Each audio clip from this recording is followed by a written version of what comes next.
PoK की वादियों में इस वक्त जो तस्वीर सामने आ रही है उसे देखकर साफ महसूस होता है कि हालात अब सिर्फ तनाव तक सीमित नहीं रहे बल्कि खुला युद्ध अपने चरम की तरफ बढ़ रहा है। एक तरफ भारतीय सेना, बीएसएफ और एयरफोर्स मिलकर तेजी से अपना दबदबा बढ़ा रहे हैं, तो दूसरी तरफ पीओके के भीतर अब पड़ोसी फौज के साथ साथ चीनी सेना की मौजूदगी ने पूरा खेल ही बदल दिया है। ताजा इनपुट्स बताते हैं कि पीओके के कई अहम सेक्टरों में पहली बार खुलेआम चीनी फौजियों को देखा गया है। उनके काफिले, उनकी यूनिफॉर्म, उनके वाहन और कुछ जगहों पर उनके टेंट तक कैमरे में कैद किए गए हैं। जो चीन अब तक पर्दे के पीछे से सलाहकार, एक्सरसाइज और ज्वाइंट ट्रेनिंग जैसी बातों के जरिए अपनी दखल को छुपा रहा था, अब वही चीन खुलेआम पीओके की जमीन पर उतर चुका है। चीनी सैनिकों की मौजूदगी की खबर जैसे ही भारतीय सुरक्षा एजेंसियों तक पहुंची, वैसे ही दिल्ली से लेकर सीमा के हर मोर्चे पर अलर्ट का लेवल और ऊपर कर दिया गया। देर रात ही भारत ने अपने एक्शन को और ज्यादा भयानक और ज्यादा तेज कर दिया। यह कोई साधारण रिस्पांस नहीं था बल्कि एक मैसेज था।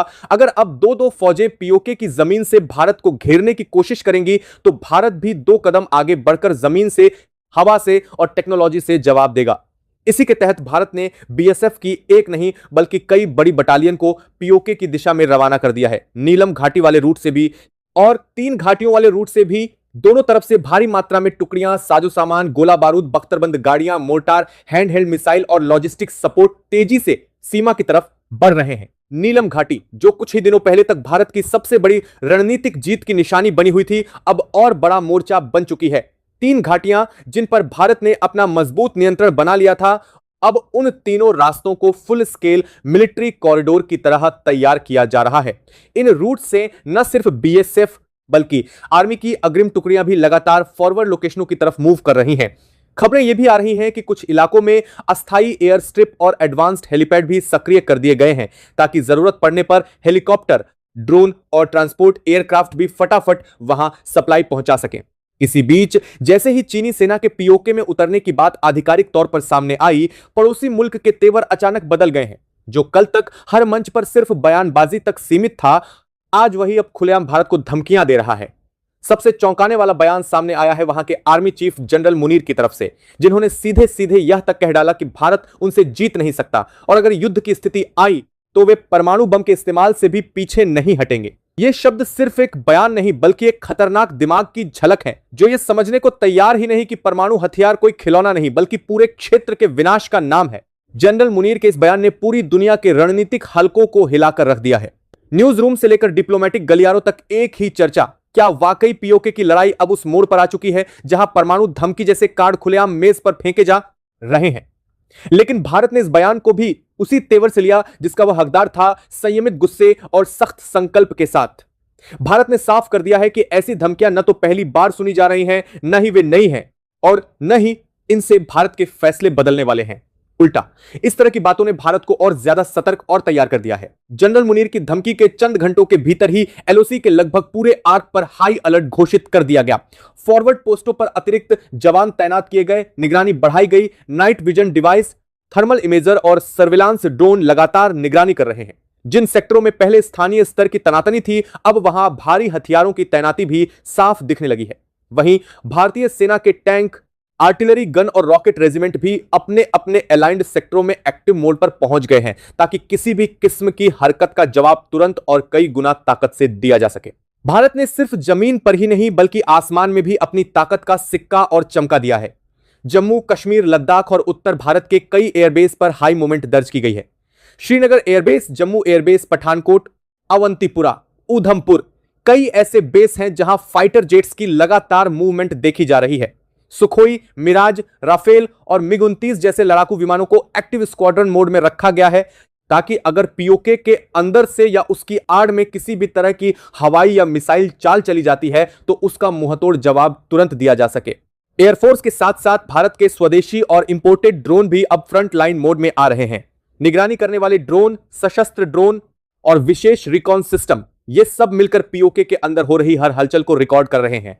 कौन सी सड़क पर ट्रूप मूवमेंट बढ़ी, कहां नए टेंट लगे, किस इलाके में चीनी वाहन दिखे, किन ऊंचाइयों पर नए रडार या मिसाइल सिस्टम लगाए गए, इन सब का डेटा रियल टाइम में भारत के कंट्रोल रूम्स तक पहुंच रहा है। यानी अब दुश्मन सोचकर भी नहीं समझ सकता कि उसकी कौन सी चाल किस लेंस में, किस एंगल से और किस डेटा लॉग में कैद हो रही है। इधर भारत ने एक बहुत अहम कूटनीतिक बात भी साफ साफ दुनिया के सामने रख दी है। दिल्ली का संदेश है कि अगर पीओके को लेकर कोई विवाद है तो वह दो पक्षों के बीच है और दो ही पक्षों के बीच रहना चाहिए। भारत की नजर में यह सीधा सीधा भारत और पड़ोसी मुल्क के बीच का मुद्दा है। ऐसे में तीसरे देश की, चाहे वह कितना भी बड़ा या ताकतवर क्यों ना हो, दखलंदाजी न तो स्वीकार्य है, न जरूरी, न वैध। भारत ने साफ कहा है कि पीओके के मामले में चीन का गेटकीपर या गारंटर के रूप में उभरना इस पूरे कॉन्फ्लिक्ट को जानबूझकर भड़काने की कोशिश है। अगर चीन इस मुद्दे में कदम डालकर खुद को पक्ष बनाता है तो भारत भी उसे उसी तरह से देखेगा, एक सीधा सीधा विरोधी जिसके खिलाफ अब सिर्फ बयान ही नहीं बल्कि जमीनी स्तर पर, सैन्य स्तर पर भी तैयारी रखना अनिवार्य होगा। भारत ने चेतावनी दी है कि अगर चीन पीओके की जमीन पर अपनी फौज और हथियार उतारकर इसे अपना नया रणनीतिक मैदान बनाना चाहता है तो उसे यह भी समझ लेना चाहिए कि भारत सिर्फ सीमा बंद करके नहीं बैठेगा। दिल्ली की ओर से संकेत साफ हैं, अगर जरूरत पड़ी तो भारत इस पूरे मोर्चे को कई फ्रंट पर खोल सकता है। केवल पीओके की वादियां ही नहीं बल्कि लद्दाख से लेकर अरुणाचल तक, समुद्र से लेकर पहाड़ तक, हर दिशा में भारत अपना जवाब देने की क्षमता रखता है। पीओके के लोग इस वक्त सबसे ज्यादा खौफ और उम्मीद के बीच झूलते हुए दिख रहे हैं। एक तरफ वे देखते हैं कि चीनी फौज भी अब उनकी जमीन पर उतर आई है, जो पहले से चले आ रहे दमनकारी ढांचे के ऊपर एक और बोझ की तरह बैठ गई है। दूसरी तरफ उन्हें यह भी दिखाई दे रहा है कि भारतीय सेना नीलम घाटी से आगे बढ़कर उनके और करीब पहुंच रही है। बीएसएफ की चौकियां उनके गांवों की तरफ सरक रही हैं। कि नेताओं के बयानों में बार बार यह जिक्र आ रहा है कि पीओके के आम लोगों की सुरक्षा और इच्छा का सम्मान करना अब भारत की घोषित नीति का हिस्सा है। ड्रोन हमलों के बाद जिन गांवों में मातम पसरा था वहां अब दो तरह की बातें हो रही हैं। कुछ लोग डर से सिमटे हुए हैं, यह सोचकर कि अगर वे दोबारा बोलेंगे तो फिर हमले होंगे। लेकिन एक बड़ा तबका ऐसा भी है जो कह रहा है अगर हम अब भी चुप रहते हैं तो हमें कोई नहीं बचाएगा। कम से कम भारत ने तो हमारे लिए आवाज उठाई है, हमारी बात विश्व मंच पर रखी है। यही वो मनोवैज्ञानिक मोर्चा है जहां असल लड़ाई अब लड़ी जा रही है, हथियारों से ज्यादा दिमागों और दिलों पर। भारतीय parliament, TV debate, social media और आम जनता के बीच भी अब यह सवाल जोर पकड़ रहा है कि क्या पीओके से वापस हटने, वहां की आवाजों को अनसुना करने और चीन के दबाव में झुकने का विकल्प अब बचा भी है या नहीं। जनता का एक बड़ा हिस्सा यह मानने लगा है कि दशकों से जो अधूरा पन्ना इतिहास में दबा पड़ा था, अब उसी को पलटने का समय आ चुका है। जब पीओके के लोग खुद भारत की तरफ देख रहे हैं, जब उन पर ड्रोन और गोलियां बरसाई जा रही हैं, जब उनके ऊपर दो दो सेनाएं बैठी हैं, एक पड़ोसी की, एक चीन की, तब चुप रहना केवल कूटनीतिक चूक नहीं बल्कि नैतिक विफलता भी होगी। संयुक्त राष्ट्र में चल रही बहसें अब और भी गर्म हो चुकी हैं। एक तरफ चीन और उसका समर्थक लॉबी यह दिखाने की कोशिश कर रहा है कि भारत एस्केलेशन कर रहा है, स्टेटस को बदल रहा है, जबकि असलियत यह है कि स्टेटस को नाम की चीज बची ही कहां है। छद्म शांति के नाम पर जो कुछ सालों तक ढका रहा अब वह पूरी तरह खुल चुका है। पीओके के अंदर ड्रोन, अत्याचार, दमन, जबरन, गुमशुदगी और अब उस पर एक नई परत चीनी फौज की। भारत की प्रतिनिधि मंडली संयुक्त राष्ट्र में यह तर्क रख रही है कि अगर दुनिया वाकई मानवाधिकारों, आत्मनिर्णय और न्याय की बात करती है तो उसे यह स्वीकार करना होगा कि पीओके के लोगों की आवाज सुनी जाए, न कि उनके ऊपर मिसाइलें और ड्रोन बरसाए जाए।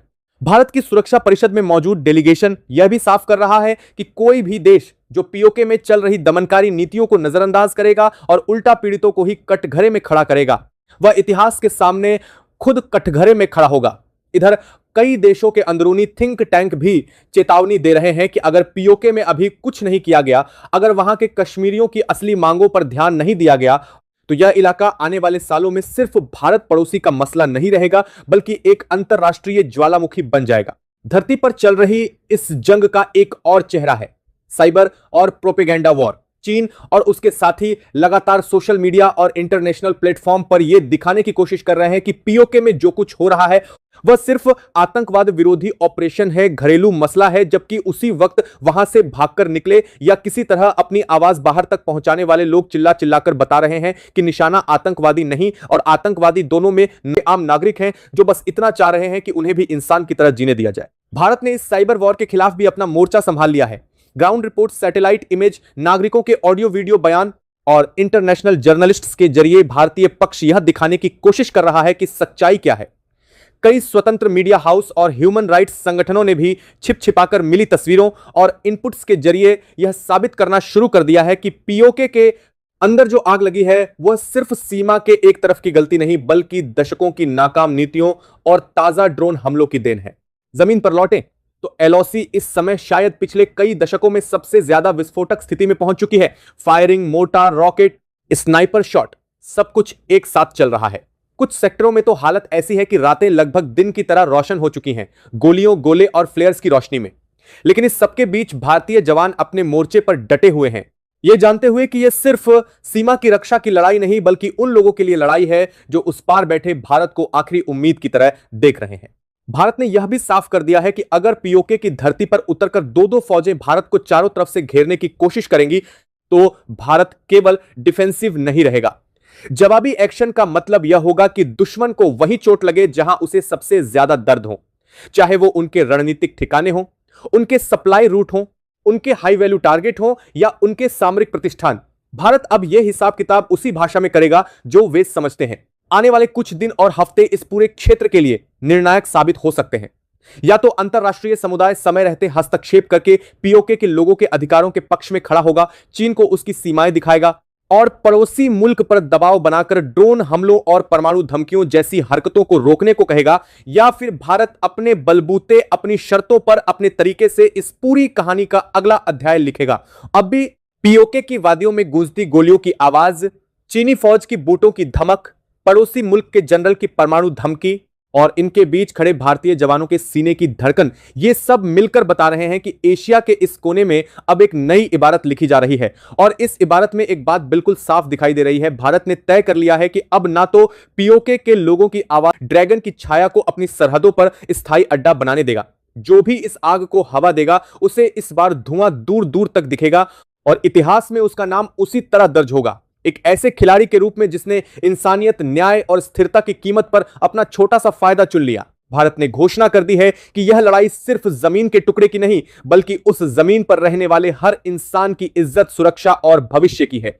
और ऐसी लड़ाइयां इतिहास ने बार बार दिखाया है, सिर्फ हथियारों से नहीं, हौसले से जीती जाती हैं। आज पीओके की ओर बढ़ते हर भारतीय कदम के पीछे वही हौसला खड़ा है, जिसे अब न ड्रोन डरा सकते हैं, न धमकी, न किसी तीसरे देश की चाल। यहां के लोगों में खौफ और गुस्सा दोनों एक साथ फूट पड़ा है। इसी के साथ भारत ने अपने पत्ते खुलकर खेलने शुरू कर दिए। देर रात से ही भारत ने पीओके के अंदर अपने बड़े एक्शन तेज कर दिए। नीलम घाटी, जो कुछ ही दिन पहले तक सबसे बड़ा फोकस थी, अब भारत की नई स्ट्रेटेजी का सिर्फ शुरुआती पॉइंट बनकर रह गई। सुरक्षा सूत्रों के मुताबिक भारत ने अब नीलम घाटी से भी करीब 130 किलोमीटर आगे तक अपने ऑपरेशंस को बढ़ा दिया है। इसका मतलब साफ है, भारत अब सिर्फ बॉर्डर के किनारे किनारे नहीं है चल रहा, बल्कि पीओके की गहराई तक कई अहम ठिकानों को अपने नियंत्रण क्षेत्र में ले रहा है। ऐसे ऐसे इलाकों पर पकड़ बनाई जा रही है जो अब तक आतंक के ठिकाने, लॉजिस्टिक हब या स्ट्रेटेजिक पोस्ट के तौर पर इस्तेमाल होते रहे। जो जगहें कभी भारत के खिलाफ षड्यंत्र का अड्डा थीं, अब वहां भारतीय फोर्सेस के बूटों की थाप और तिरंगे की छाया दिख रही है।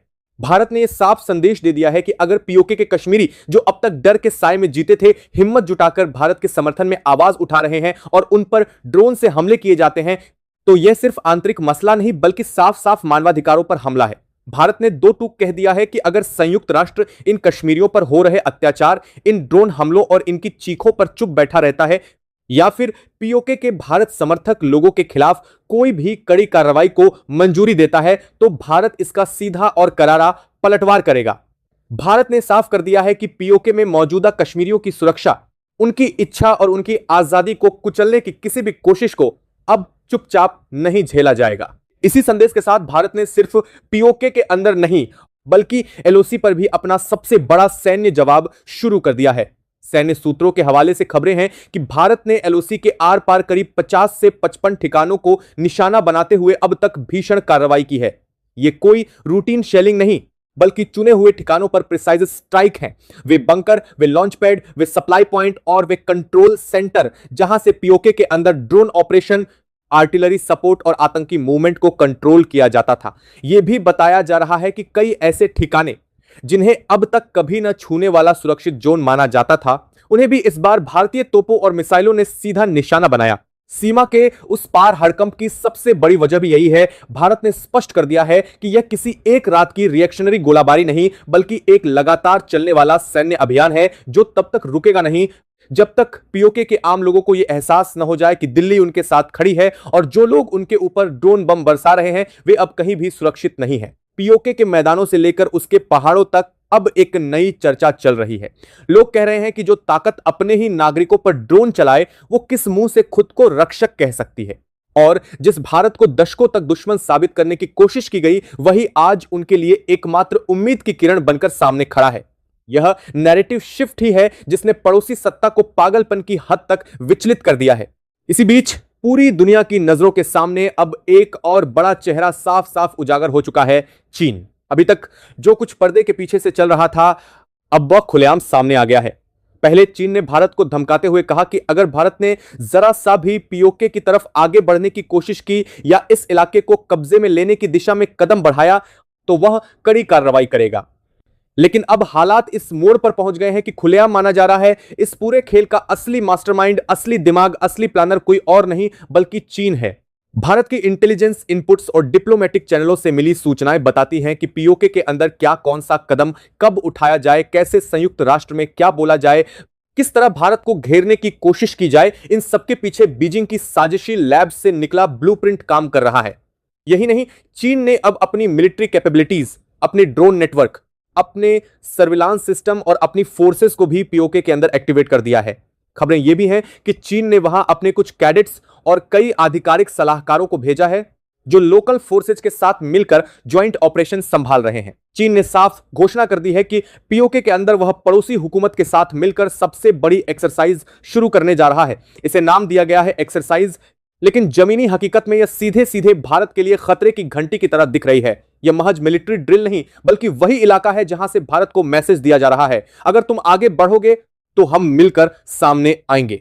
चीन की तरफ से कुछ ठिकानों पर नए बेस, नए कैंप, नई तैनाती और नई तकनीकी व्यवस्था की खबरें भी आ रही हैं जो इस पूरे इलाके को एक संभावित मल्टी फ्रंट फ्लैश पॉइंट में बदलने लगी हैं। भारत ने इन सबको बहुत ध्यान से नोट किया है और उसका जवाब भी उतना ही साफ, उतना ही सीधा दिया है। दिल्ली ने कह दिया है कि अब आधे अधूरे बयान और कूटनीतिक घुमाव का वक्त निकल चुका है, अब सीधी कार्रवाई होगी साफ साफ संदेशों के साथ। भारत ने अपनी आर्म्ड फोर्सेज के साथ साथ एयर फोर्स और अपने खुद के ड्रोन स्ट्राइक सिस्टम को भी फुल अलर्ट पर डाल दिया है। एयर बेस पर फाइटर जेट्स न सिर्फ तैयार खड़े हैं बल्कि कई सेक्टरों में एयर पेट्रोलिंग और रिकॉनिसेंस मिशन भी बढ़ा दिए गए हैं। एयर डिफेंस सिस्टम्स को ऐसे मोड पर रखा गया है कि दुश्मन की तरफ से आने वाले किसी भी ड्रोन, मिसाइल या हवाई हमले को बीच आसमान में ही गिराया जा सके। भारत अपने ही ड्रोन प्रोग्राम को भी एक्टिव मोड पर ला चुका है, यानी अगर पीओके के अंदर या एलओसी के इर्द गिर्द कहीं से भी नई हलचल होती है तो उसका जवाब जमीन से भी आएगा और आसमान से भी। इधर बीएसएफ को लेकर जो सबसे बड़ी अपडेट सामने आई है वह यह है कि तीनों घाटियों के इर्द गिर्द लगभग 120 किलोमीटर का जो पूरा का पूरा दायरा है उस पर अब भारत ने अपनी मजबूत पकड़ जमा दी है। इस पूरे बेल्ट में बीएसएफ की टुकड़ियों ने न सिर्फ चौकियां बना ली हैं बल्कि क्लोज बॉर्डर गश्त से आगे बढ़कर अंदर की तरफ भी कई स्ट्रेटेजिक पोजीशन पर कब्जा कर लिया गया है।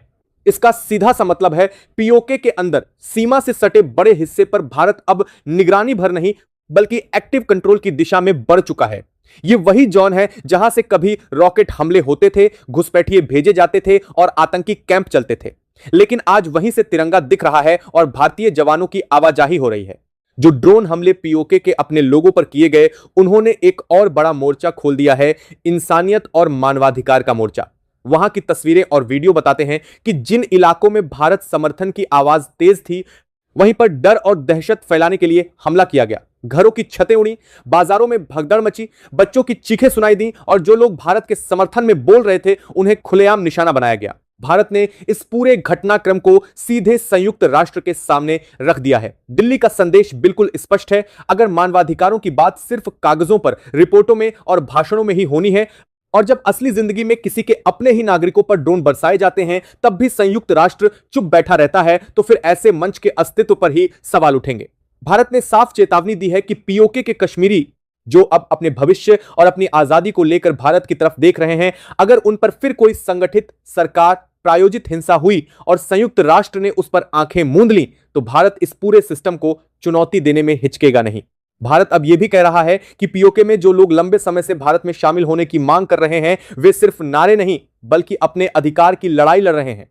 इनकी आवाज को अंतरराष्ट्रीय मंच पर दबाने, उन्हें विद्रोही या आतंकी कहकर बदनाम करने और उन पर ड्रोन व गोलियों से हमला करने की किसी भी साजिश को भारत स्वीकार नहीं करेगा। दिल्ली की तरफ से यह साफ संदेश दिया जा रहा है, पीओके के लोगों पर किसी भी नई कार्रवाई का मतलब होगा भारत के धैर्य की सीमा को लांघना। और जब धैर्य टूटता है तो फिर भारत का जवाब कितना कड़ा हो सकता है, इसकी मिसालें दुनिया पहले भी देख चुकी है। इस बीच पीओके के अंदर का माहौल जितना दहशत से भरा हुआ है, उतनी ही तेजी से वहां की सोच और पब्लिक ओपिनियन बदलता भी दिख रहा है। ड्रोन हमलों के बाद कई इलाकों के लोगों ने कैमरे के सामने खड़े होकर कहा कि हमने सोचा था कम से कम हमारी अपनी सरकार हम पर हमला नहीं करेगी, लेकिन अब हमें समझ आ गया कि हमें किससे डरना है और किससे उम्मीद रखनी है। कुछ लोगों ने खुलकर यह सवाल उठाया, जो ताकत अपने ही बच्चों पर ड्रोन गिरा सकती है, वो हमें किस मुंह से कहती है कि वो हमारी रखवाली कर रही है। इन बयानों की गूंज अब सिर्फ लोकल नेटवर्क तक सीमित नहीं, बल्कि अंतरराष्ट्रीय सोशल मीडिया, न्यूज प्लेटफॉर्म्स और विश्लेषणों में भी सुनाई देने लगी है। दुनिया के बड़े थिंक टैंक और सुरक्षा विश्लेषक भी मान रहे हैं कि अब मामला सिर्फ दो देशों के बीच का नहीं बचा, बल्कि एक और वे ताकतें हैं जो नागरिकों पर ड्रोन बरसाकर उन्हें खामोश करना चाहती हैं, और दूसरी तरफ वो देश है जो इन्हीं नागरिकों के अधिकार और आवाज के लिए लड़ रहा है। यह वही बिंदु है जहां चीन की एंट्री इस पूरे प्रकरण को और भी खतरनाक बना देती है। चीन का मास्टरमाइंड वाला रोल, पीओके में उसकी मिलिट्री एक्टिविटी और एक्सरसाइज के नाम पर पावर प्रोजेक्शन, ये सब मिलकर इस क्षेत्र को एक नए किस्म के भू राजनीतिक युद्ध क्षेत्र में बदल रहे हैं। लेकिन इन सबके बीच जो बात सबसे साफ, सबसे तेज और सबसे मजबूत तरीके से उभरकर सामने आ रही है, वह यह है कि भारत अब पहले जैसा नहीं रहा। पीओके पर ड्रोन हमले हों, सीमा पर धमकियां हों, चीन की धमकियां हों या संयुक्त राष्ट्र के अंदर के खेल, भारत ने अपने हर मोर्चे पर स्पष्ट कर दिया है कि वह अब रिएक्टिव नहीं बल्कि प्रोएक्टिव मोड में है। नीलम घाटी से 130 किलोमीटर आगे तक की सैन्य मौजूदगी, 3 घाटियों के 120 किलोमीटर के दायरे पर बीएसएफ का मजबूत कब्जा, एलओसी पर 50 से ज्यादा ठिकानों पर सटीक प्रहार, एयरफोर्स और ड्रोन स्ट्राइक्स की खुली तैयारी, यह सब इस बात की निशानी है कि भारत ने अब पीओके के नक्शे और नैरेटिव दोनों को बदलने का मन बना लिया है। संयुक्त राष्ट्र में यह मुद्दा जितना भी उछले, चीन जितनी भी धमकी दे, पड़ोसी हुकूमत जितनी भी बौखलाहट दिखाए, जमीन पर हकीकत यह है कि आज पीओके के आम लोग पहले से कहीं ज्यादा बेखौफ होकर भारत की तरफ देख रहे हैं। ड्रोन हमलों के बावजूद, डर के बावजूद, धमकियों के बावजूद वे कह रहे हैं, अगर हम चुप रहे तो हमारी आने वाली पीढ़ियों का क्या होगा। कम से कम भारत हमारे लिए खड़ा तो है, हमारी आवाज तो सुन रहा है। यही वो सच है जिसने रात के अंधेरे में किए गए ड्रोन हमलों को उल्टा पड़वा दिया। जो आवाजों को दबाने के लिए किया गया था, उसने उन आवाजों को और बुलंद कर दिया है। और भारत ने साफ साफ ऐलान कर दिया है, अब यह खेल उनकी शर्तों पर नहीं, हमारी शर्तों पर चलेगा। अब जवाब सिर्फ शब्दों में नहीं बल्कि कार्यवाही में मिलेगा। और पीओके की धरती पर हो रहे हर अन्याय, हर ड्रोन हमले, हर गोली, हर धमकी का हिसाब अब बहसों या रिपोर्टों में नहीं बल्कि सीमा पर और उस पार दोनों जगह दिया जाएगा। पाकिस्तान के समर्थन में बोलने को तैयार नहीं है। उनका वो चेहरा बेनकाब हो चुका है जो एक तरफ शांति का नाटक करता है और दूसरी तरफ आतंकवाद को पालता है।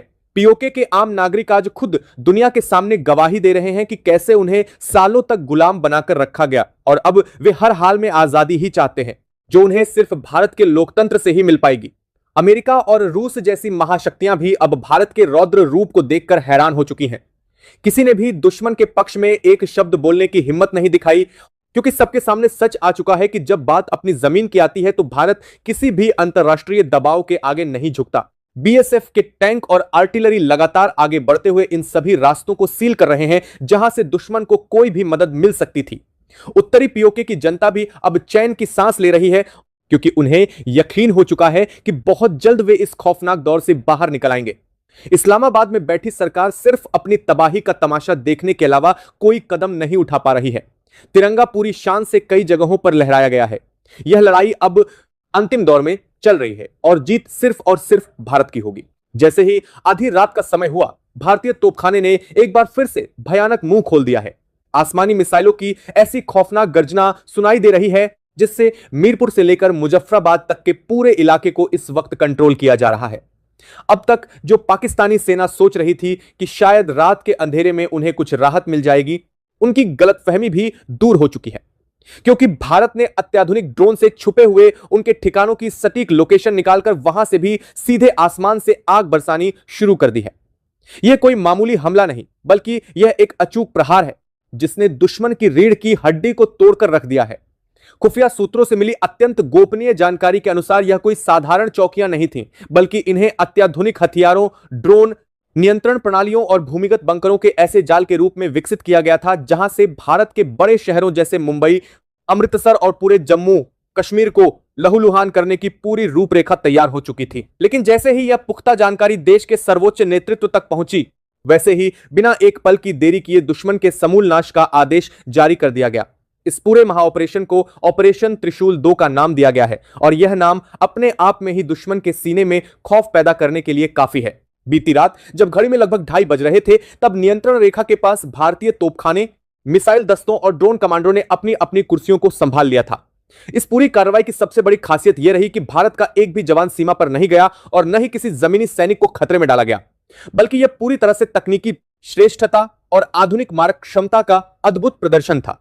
विशेष तकनीक से बने ऐसे खतरनाक मानव रहित विमानों ने उड़ान भरी जो रडार की पकड़ में नहीं आते और अपने लक्ष्य को खुद ढूंढकर उस पर सीधे टकरा जाते हैं। इन ड्रोनों ने सबसे पहले उन 12 ठिकानों के संचार तंत्र और बिजली की सप्लाई को काट दिया, जिससे दुश्मन अंधकार में डूब गया। इसके तुरंत बाद बहु बैरल रॉकेट लॉन्चर और तोपों ने सीमा पार से ऐसी आग उगलनी शुरू की कि पूरी नियंत्रण रेखा धमाकों की गड़गड़ाहट से गूंज उठी। कुछ ही पलों के भीतर हजारों टन बारूद दुश्मन के उन बंकरों पर बरस रहा था जहां आतंकी और पाकिस्तानी अधिकारी बैठकर अगली सुबह की साजिश रच रहे थे। असली तबाही तो तब शुरू हुई जब भारत की सबसे शक्तिशाली सुपरसोनिक क्रूज मिसाइलों ने अपनी गर्जना के साथ दुश्मन के मुख्य ठिकानों पर प्रहार किया। इन मिसाइलों की गति इतनी तीव्र होती है कि दुनिया का कोई भी वायु रक्षा तंत्र इन्हें रोकने में सक्षम नहीं है। खौफ के मारे पाकिस्तानी वायुसेना के जनरलों ने अपने विमानों को उड़ने का आदेश देने की हिम्मत तक नहीं की, क्योंकि वे अच्छी तरह जानते थे कि इस चक्रव्यूह में कदम रखने का मतलब सिर्फ विनाश होगा। सुबह होते ही लाहौर से लेकर कराची तक हड़कंप मच गया।